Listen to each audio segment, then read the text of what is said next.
morning students, welcome to the Swarasar classes. I am Dr. Preeti and now I am taking the lecture on the endocrine part 5. In this part we are discussing about the other glands, you can say, or you can the hormone of the other parts like this heart, kidney and the GIT. In this we are discussing about the heart hormone, that is the first hormone is ANF, the heart hormone of the heart, the ANF, anti-natriuretic factor. This is the hormone of the heart and secreted by the atrial wall of the heart muscle. This is secreted by the atrial walls. And the function of the ANF is to reduce the blood pressures. How? Whenever the increase the blood pressure, this factor will increase the dilation of the vessels.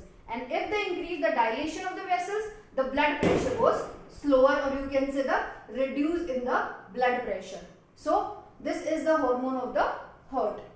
Now the kidney. In the kidney, the hormone, main hormone is, or you can say the hormone of the kidney is erythropoietin. This hormone, or you can say the erythropoietin, is secreted by the JG cells. The JG cells, juxtaglomerular cells. This is the cells which further act on the erythropoiesis. You can say stimulate the erythropoiesis. That means formation of RBCs. The formation of RBCs, or you can say the kidney hormone, the erythropoietin, which help in the formation of the RBCs. Other than this, we are having the GIT hormones. In the GIT hormone, we are discussing about the 4 hormones like the gastrin, secretin, CCK, the cholecystokinin hormone, and the GIP, gastric inhibitory protein hormone. So this is the 4 hormones in the GIT.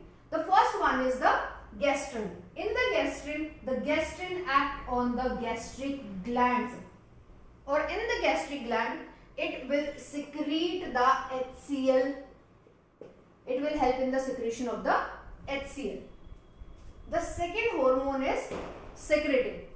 The secretin basically act on the exocrine pancreas, or you can say the basically on the pancreas, which regulate or balance the water and the electrolyte balance. So secretin is basically act on the pancreas. In the CCK, the cholecystokinin hormone, this will act on both pancreas and the gallbladder. In the pancreas, it secretes the enzymes, pancreatic juices, and in the gallbladder, it will secrete the bile juice. So the cytokinin or cholecystokinin CCK hormone, which act both the pancreas and the gallbladder.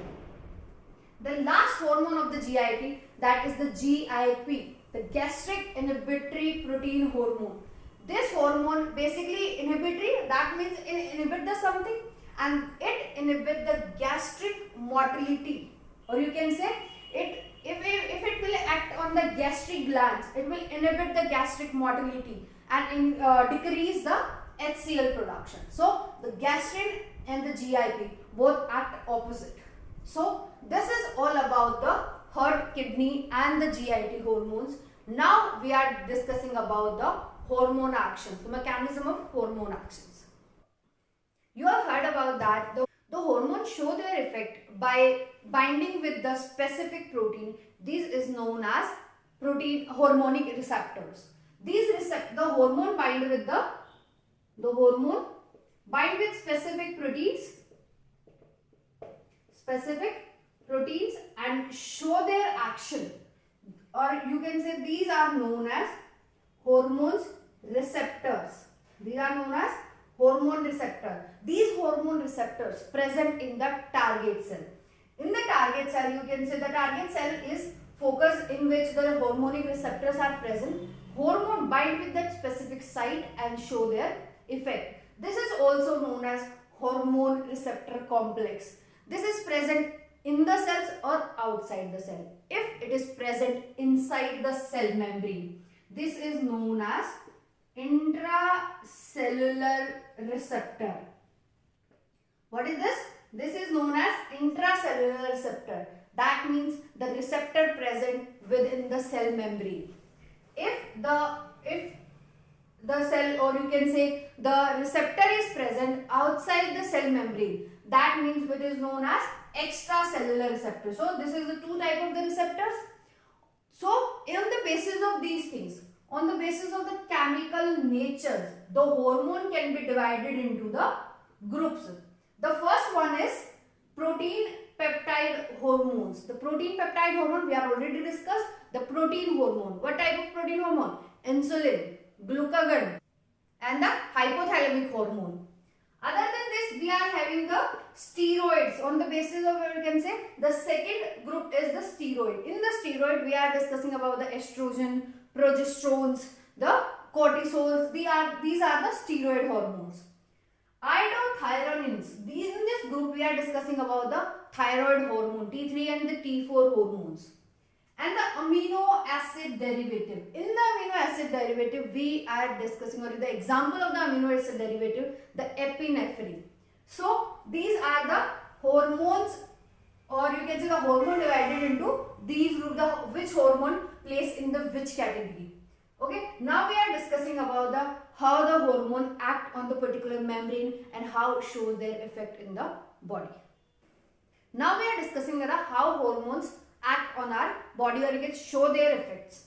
So first we are discussing about the two examples. The first one is the protein hormones, how the protein hormone act in our body or show their effects, and the second example is the steroids, how steroid act in our body. So first we describe about the protein hormone. For example, we are discussing about the FSH. This is the protein hormone. This is the protein hormone. So this is the hormone. This is the cell membrane. We are example of the ovarian membrane. Because FSH act on the membrane of the ovarian, or you can say ovary. So this is the cell membrane of the ovary, or you can say the ovarian membrane. Okay. So hormone act on this is our receptor. What is this? This is our receptor. This hormone will directly in this receptor and show the response. It not directly enter through this membrane. It just enter, or you can say the complex with the receptor and show their effect. So this shows the response. This shows the response. So if it will not act directly, or you can say that it will not enter directly into this membrane, so this will, it shows the response and generate the secondary messengers. So these are the secondary messenger inside the membrane and changes in the body. So the secondary messengers are the IP3. Second is the calcium, Ca2 positive, calcium 2 positive. These are the two secondary messenger. You can say cyclic AMP is also a secondary messenger. These are the secondary messengers.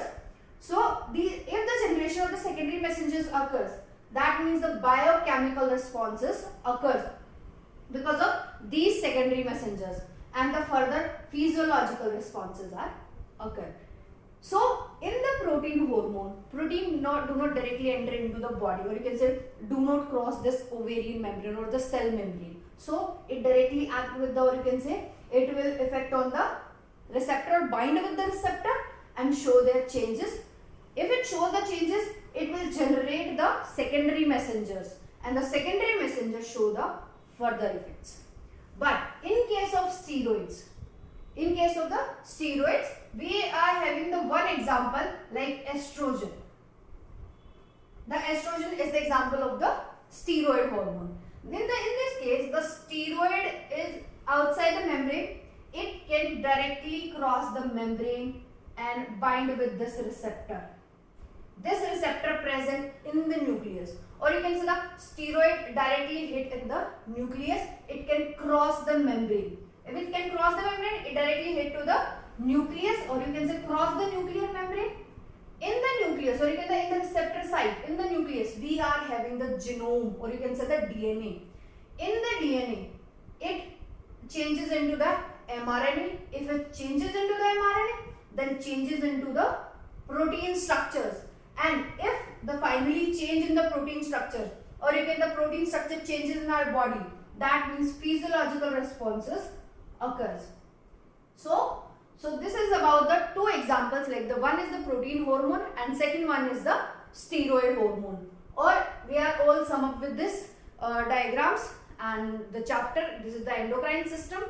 If you have any questions, you can ask me anytime. We are just one message away. Thank you so much.